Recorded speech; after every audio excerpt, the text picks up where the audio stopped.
Hello বন্ধুরা, আমি আবারও চলে এসেছি নতুন একটা রেসিপির সঙ্গে।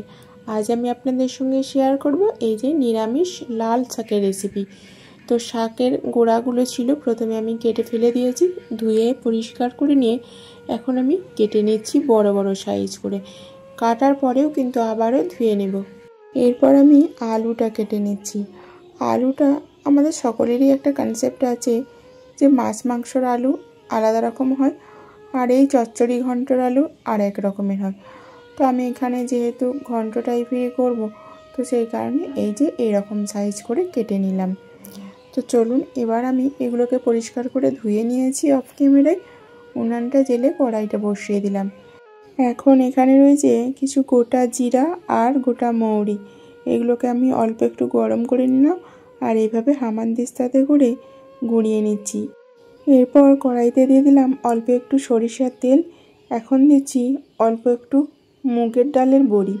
যেহেতু রান্নাটা নিরামিষ, তাই মুগ ডালের বড়িটাই পারফেক্ট। বড়িগুলো ভাজার সময় উনানের আঁচটা বা গ্যাসের ফ্লেমটা একটু মিনিমাইজ রাখতে হয়।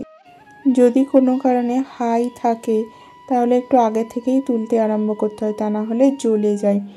আর একটু আগে থেকে তুললেও কিন্তু এর কুকিং প্রসেস চলতে থাকে, তাই একটু আগে থেকে তুলে নেওয়াটাই ভালো। তো আপনারা দেখতেই পাচ্ছেন খুব যে লাল হয়েছে বা খুব যে পোড়া পোড়া লাগছে এমনটা নয়, একটু আগে থেকেই তুলে নিচ্ছি, তারপরেও কিন্তু বেশ মুচমুচে হয়ে গেছে। তো যাই হোক, এরপর ওই তেলের মধ্যে আমি এখন দিয়ে দিলাম শাকগুলো। আমার শাকের পরিমাণটা বেশ অনেকটাই, আর আমি শাকের তরকারিতে শাকটা একটু বেশি পরিমাণেই দিতে ভালোবাসি, দেখতেও ভালো লাগে, খেতেও ভালো লাগে। আর শাকগুলো এইভাবে নাড়াচাড়া করে শুকিয়ে নিলাম, কারণ শাকগুলো শেষে দিলে জল ছেড়ে দিত আর তরকারির টেস্ট একদমই চেঞ্জ হয়ে যেত। সেই কারণে শাকগুলো এইভাবে নাড়াচাড়া করে ভেজে নিলাম। এরপর আমি কড়াইটা পরিষ্কার করে আবার অল্প একটু তেল দিলাম। এখন দিচ্ছি রাঁধুনি ফোড়ন। এরপর আমি দিয়ে দেব এই যে আলু, কাঁচা লঙ্কা আর অল্প একটুখানি বেগুন। আপনাদের কাছে থাকলে দেবেন, না থাকলে না দেবেন। আমার কাছে বেগুনটা অল্প একটু ছিল, তাই দিয়ে দিলাম। এরপর আমি নাড়াচাড়া করে অল্প একটু ভাজা ভাজা করে নেব। এখন কিছু মশলা অ্যাড করব। দেখুন, এটা হচ্ছে লবণ, হলুদ আর লঙ্কার পাউডার। এরপরে আমি এই যে ভাজা জিরা আর মৌরি যেটা গুঁড়িয়ে রেখেছিলাম ওটাই দিয়ে দিলাম। এটা তরকারি হয়ে যাওয়ার পরে বা শেষের দিকে দিলে এই ভাজা মশলার যে স্ট্রং ফ্লেভার হতো, তাতে যে তরকারির যে ফ্লেভার বা স্বাদ সেটা অনেকটাই চাপা পড়ে যেত, মশলার ফ্লেভারটাই অনেকটা স্ট্রং হয়ে যেত, সেটা আমি পছন্দ করি না। তো সেই কারণেই আমি এই অবস্থাতেই দিয়ে এখন কষিয়ে নিয়ে জল দিয়ে দিয়েছি অল্প করে, কারণ এখানে শাক থেকে জল বের হওয়ার সেরকম কোনো পজিশান নেই, তাই আমি যতটা জল প্রয়োজন ততটা আমি পরিমাপ করে দিয়ে দিয়েছি। এরপর আমি শাকগুলো অ্যাড করে দিলাম, তারপরে একটু নাড়াচাড়া করে মিশিয়ে দিচ্ছি। এরপর আমি এটা চাপা দিয়ে দেবো 10 মিনিটের জন্য। এখানে আলুটাও শক্ত আর শাকগুলোও শক্ত শক্ত আছে, তো সেই কারণে 10 মিনিট টাইমটাই সাফিসিয়েন্ট। তো এরপর দেখুন আমি খুলে দেখিয়ে দিচ্ছি, জলটা অনেকটাই কমে গেছে।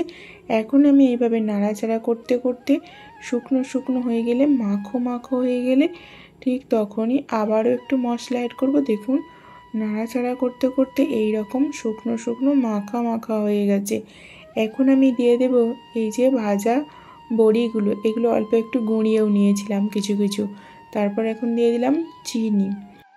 এই নিরামিষ তরকারিটায় যদি লবণ, চিনি আর ঝালটা ঠিকঠাক মেজারমেন্ট করে দেওয়া যায় তাহলে বেশ মুখরোচক হয় খেতে। কিন্তু লাল শাক একটু মিষ্টি মিষ্টি খেতে ভালো লাগে, তো সেই কারণে বেশিরভাগ সময় আমরা কুমড়ো ইউজ করে থাকি, কিন্তু যেহেতু এখানে কুমড়ো নেই তাই আমি চিনির ভাগটা একটু বেশি দিয়ে দিয়েছিলাম।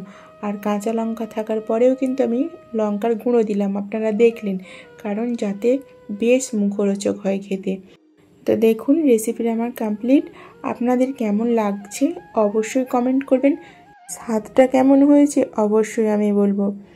একদম নিরামিষ, খুবই অল্প মশলায়, একদম অল্প উপকরণে তৈরি, খুবই মুখরোচক, স্বাদে ও গন্ধে পরিপূর্ণ একটা রেসিপি। যদি ভালো লেগে থাকে আপনাদের, অবশ্যই রেসিপিটা ফলো করে একদিন বাড়িতে বানিয়ে দেখবেন, নিশ্চয়ই ভালো লাগবে। বন্ধুরা, আজ তাহলে আসি, আবারও দেখা হচ্ছে পরবর্তী ভিডিওতে নতুন একটা রেসিপির সঙ্গে।